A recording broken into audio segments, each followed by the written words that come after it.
to another episode of the NRW Checkpoint. Of course, I'm your man, WebsterStyle, the man, the voice, the fragrance. And of course, I am always joined by my man, Brian Sapph. Brian, how are you doing today, sir? I'm doing okay. How about yourself? I'm doing good, man. It's well, at the time of this recording, it's beginning of a short week with us coming off of 4th of July. Right. Do you do anything special for the 4th? No, just made some money. I guess Hey, that's sounds good to me. Yeah. I didn't make any money, but I relaxed. So we all good with that one. And good. Amazingly, we've had a slew of game releases over the past couple of weeks. And surprisingly, this week is somewhat dry comparatively. And also we had a game that we're talking about again that I could have sworn we talked about 2 weeks ago. So it must have been some sort of delay or somebody got their information wrong about when this game was coming out. But we'll get to that very shortly. No big gaming news, so let's jump right into the first release for this week, and that is Matchpoint, which is coming out for the PlayStation 4 and 5, Xbox One S and X, Switch, and PC. And this is a tennis game. We're watching the trailer for it a little bit later, so I'm not sure if it's a straight up simulation or more so a cross between arcade and simulation. And this game is also dropping day one on Game Pass. We're going to have a theme of that with a couple of games as far as dropping day one on subscription services, not just Game Pass, before we get through everything. Yeah. And this is one, Brian, do you like tennis games at all? Now, see, I have a yes and no. Like, I don't know what Matchpoint is going to be about. We, of course, are going to watch the trailer later. So we'll see. But Mario Tennis was always a favorite of mine on the Game Boy Advance, Game Boy Color, around that era. Right. And then, of course, when the Wii came out, there was a big sports component there. Tennis was one of the games, and I enjoyed it on there. So, yes and no. Okay. I tend to forget about Wii Tennis. Yeah. Because it was part of that whole package. So I'm thinking of dedicated tennis games, because I was going to say, I think the last tennis game I actually played was the Top Spin series on the original Xbox. And I always liked that series because it was that arcadey sim, because it took a lot of the good things about virtual tennis from like Sega and the Sega Dreamcast and the arcade and added sort of a sim element to it with the game they put out for Xbox. But yeah, I think the last time I played a tennis game, or with especially side note, cleaned out a closet this weekend, and there are a whole bunch of Wii accessories like tennis rackets and golf clubs I forgot we had. So we definitely got our Wii tennis in back in the day. Yeah, Wii tennis was a really good time. Wii bowling was also really good. Yes. I enjoyed the golf thing as well. Tennis games though, like it was always Mario Tennis for me.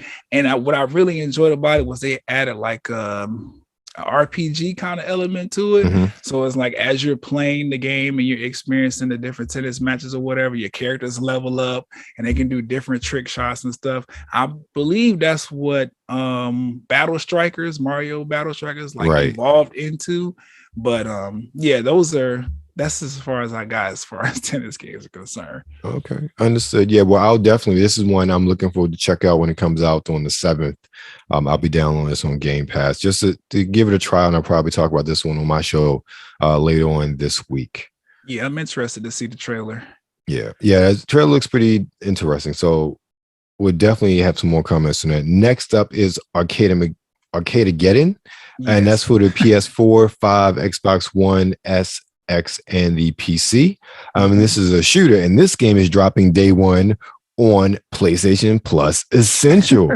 Sony opened up their wallets. I see you, Sony. Yeah, so Arcadegeddon, I actually am familiar with this game a little bit. I think they may have made some mention of it on the last State of Play, if I'm not mistaken.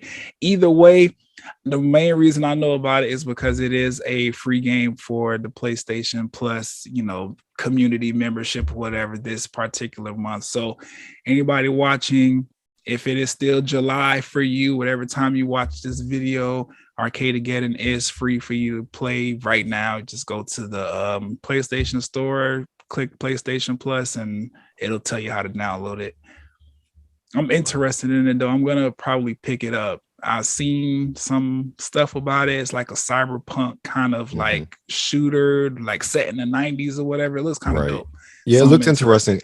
We have the trailer. We're gonna watch that. I hadn't watched the trailer, so I'm interested in getting a little bit more about the game. Oh, okay, yeah. Info about the game going forward.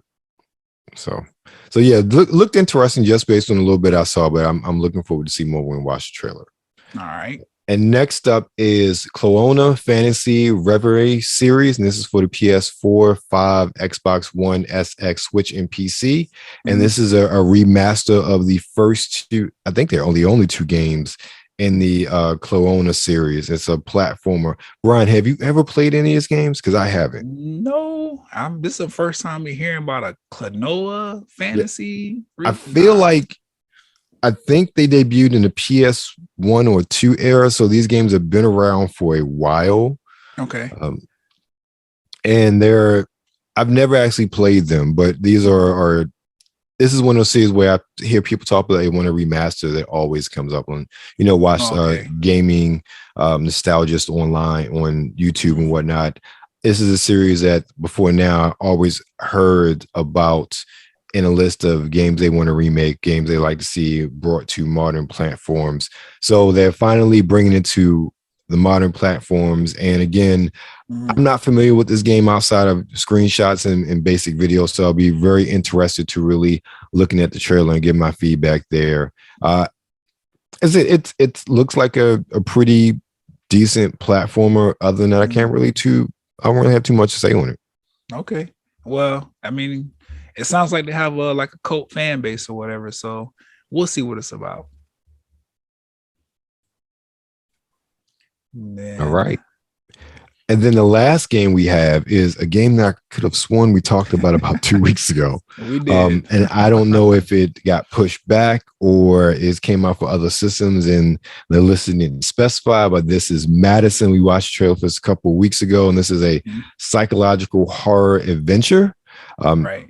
Like I said, we talked about it a couple of weeks ago. It looks interesting. Very, it reminds me kind of like a cross between like the PT trailer, the PT demo, and what I've saw of that back in the day. And that, I forget the Sega game that came out on the Xbox 360, and I forget what it's called, and the name escapes me, but it kind of reminds me of that as well. It looks like an interesting game if you're definitely into that sort of first person survival horror. And I think there's a Fatal Frame element as well, because I know there's a camera aspect of that as well based on the trailer we watched a couple of weeks ago. Like I say, it looks interesting, looks different and unique. So if you're definitely into that sort of genre, definitely something for you to check out.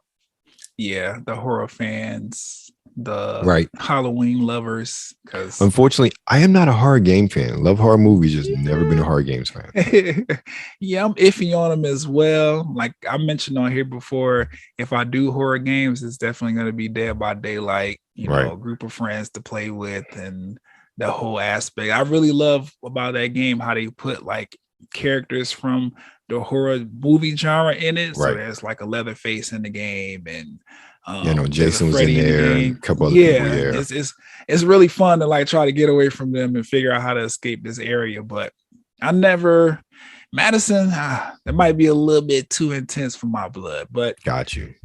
Somebody needs it. All right. Well, let's get on to our first trailer of the day, and that's going to be Matchpoint. Let's see what Matchpoint talking about. Okay.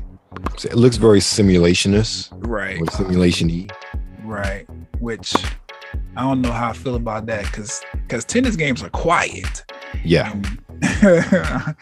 I need some kind of noise in the background from me smacking tennis balls back and forth.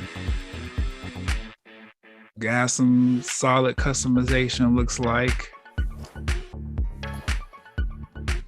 All right, very simulation style looks like. I'm interested to find out if they have any licensed characters, licensed tennis players, because they had those generic people in the front, and I have no idea if they're real tennis players or not, because they're not any tennis players I know of. Oh, Play the Pros. Okay. Does I know none of those names. Are there any like pro tennis games? Does 2K have a game or something? No. So nobody does tennis games anymore, to my knowledge. Which is crazy because I mean, America might not necessarily celebrate. Well, the U.S. might not necessarily celebrate tennis in the way that other countries do, but it's still a very popular sport. It's interesting though, because I'm not up on tennis like that, but there are names I definitely know that stand out from past and present, and I recognize none of those names they said would play against the pros. So clearly they didn't have a budget for big time licensing, which again, this is a game, you want to focus on mechanics and gameplay more so than anything, not so much licensing, because let's be frank with you. If you want to play a tennis game, you want to play a tennis game that's accurate. You don't care if you're playing as and then I'm going back in the days, Pete Sampras or Venus Williams or somebody like that. Right. Like, you can care less. I mean, just based on what I'm seeing in this trailer, it looks like they got the accuracy down as far as the game mechanics go. Yeah, it looks very accurate. Definitely. What I'm almost not like Steffi Graf. that I will want to, I don't know. Normally, well, this is me playing Mario Tennis or whatever. There's like a charge meter. Right. To determine how hard you hit the ball and stuff. I don't know if I'm seeing that, but if you're a tennis buff, it looks like the game for you. Definitely. Yeah. Except I will be checking it out when it comes out on, I guess, Thursday at this point. Just to see what it's like and to give it a run through. I'll probably get some comments on the next week when we come back together. It looks interesting. It does. It looks very simulation-y. Yes, strictly simulation because I don't see you doing anything else in that game other than creating a character and hitting tennis balls. Yeah, you're probably right about that, actually. I feel like I want to play Wimbledon. Like no, it's not happening. All right, next up, let's get a bit more lighthearted and I guess let's blow some people up and look at the trailer for Arcadegeddon. Which way to trip us up with that title. But yes, like, I know, right? Once you get it, this rolls off the tongue, which is crazy. Ilphonic. What else has Ilphonic done? Because I remember the name. That sounds familiar.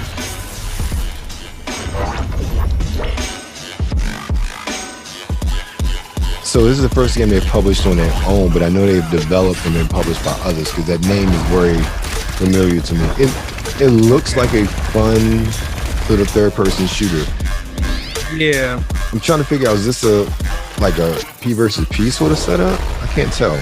So there's like different modes based on what I've learned about the game so far, right? So look, they're talking about the PvP mode right now, which is obviously player versus player. Then there's also a PvE aspect as well, which I think we saw that at the beginning when he was like running through that level or whatever. Right. So a lot for you to do in this game. It's looking like Fortnite, but like yes. Yeah, that same art style. Yeah. And it's interesting because I'm watching this and I'm thinking about Roller Champions for whatever reason. Yeah, and I can see that. That has that same sort of Fortnite-ish art style as well. And I'm like, I'm thinking, can we get away from that, please?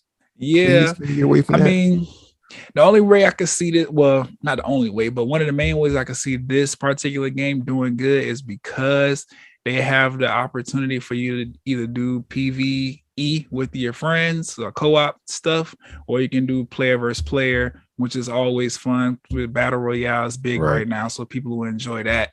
But then on the other side, I'm looking at it and it's like there's not much difficulty to it as far as what you can do in the game. It's really, you run around, you're shooting things, you're breaking crates, you're finding stuff. There's no building in it like Fortnite, even though they just added a no building mode or whatever. So I'm interested to at least see what it's talking about. It's, like I said, going to be one of the free PlayStation Plus games for the month of July. So I'm going to definitely download it and give it a try. Okay. All right. I know we've talked about Ilphonic because they also doing that Ghostbusters game that 4 versus 4 or 4-on-1. They also did that Predators Hunting Ground game. So they have a niche for the style of gameplay that they do. That's why I knew I heard that game, that name before. Also, they did the Friday the 13th game, Star Citizen, and Evolve. And all of those, if I'm not mistaken, they are third person like shooters. I know the Ghostbuster game is, as well as the Predator Hunt game, which was actually pretty fun.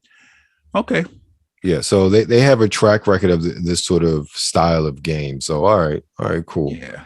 So like I said, that's why one reason why I think it looks so familiar. The art style, yes, is very Fortnite-y, but just even the gameplay. One of the things I love about game studios, just like I love about comic book artists, once you see enough of their games, you kind of get a sense of their style, regardless of what genre they're in. Yes. And IllFonic certainly has a style in which they do it. That's why, outside of, again, the art style, it looks very familiar, because we've talked about a few of their games. We talked about the Ghostbusters game, and we both, played and looked at, in this case, the Friday the 13th game, as well as the Predator game. So definitely the distinct style that IllFonic has with their games and how they set everything up. Yeah, keep going. That will be my biggest thing to IllFonic, my advice, because companies like Square Enix, they've built an entire empire based on having a signature style of game. So definitely keep going, because I like what they've been doing so far. Right, exactly. And the last game that we're going to look at as far as trailers is concerned is Klonoa Phantasy Reverie series. And I hope I'm saying that right. Klonoa, I believe. But still, what is the right way to pronounce it? I feel like I've seen this character before. 25th anniversary. So yeah, this will put this PlayStation 1 Saturn era. This went completely over my head. But what, PlayStation 1 era, that was Spyro's Time to Shine, that was Crash Bandicoot's Time to Shine, Rayman even. Wait, Rayman wasn't on PlayStation? Yeah. I feel like that was one Nintendo. Either way, I can see how this game got lost in the shuffle.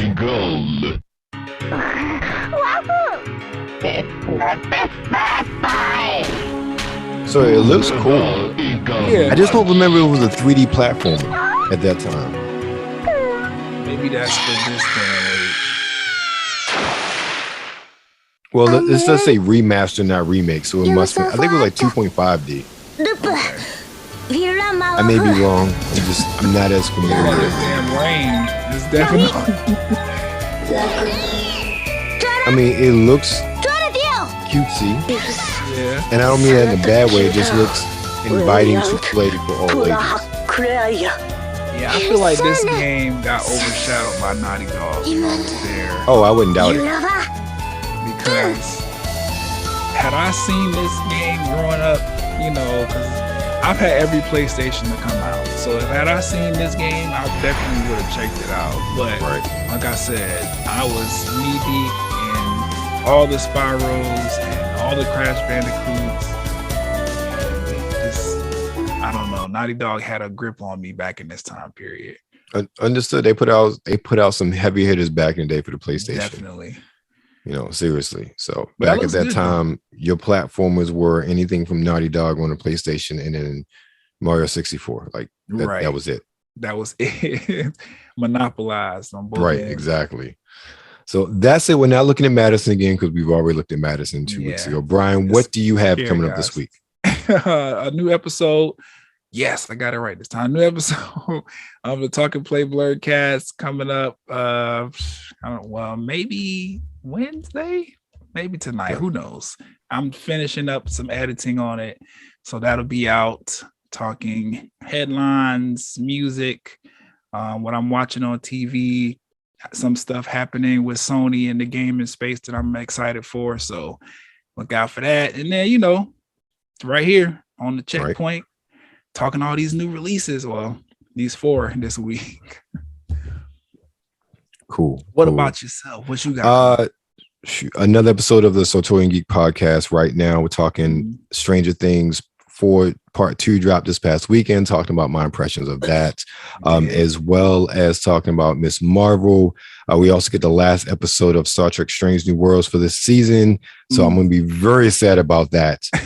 And talking, especially after episode 9, how it just it got me in the end. See, I'm going to watch because of your reviews on it. I've never been like, I've never been like really into Star Trek or whatever, but I like your take on it, and I'm familiar at least with the franchise, so I'm gonna give it a try. This is a series definitely that's open to, like, you do not have to be a Trekkie to really like and enjoy the series. I can say that about Discovery as well. I just think Discovery is just a different tone for some, but just straight pure Star Trek without any baggage.